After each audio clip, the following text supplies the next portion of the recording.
Hey guys, welcome to my YouTube channel. In this video I will tell you about how to replace the analog sticks on your DualSense Edge PS5 controller. Step 1. Flick the released latch on the back of the DualSense Edges. Step 2. Now that you have slid the release hatch to open, you can now remove the front cover on the front of your DualSense Edge.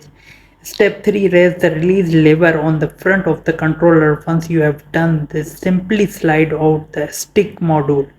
Step 4. Raise the release lever on the front of the controller.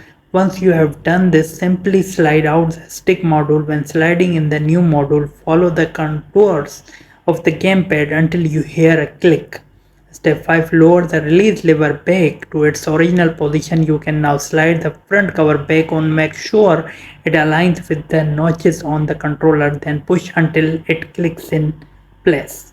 Hope this guide will help you. Please leave a like and subscribe this channel for more videos and guides like this. Thank you so much.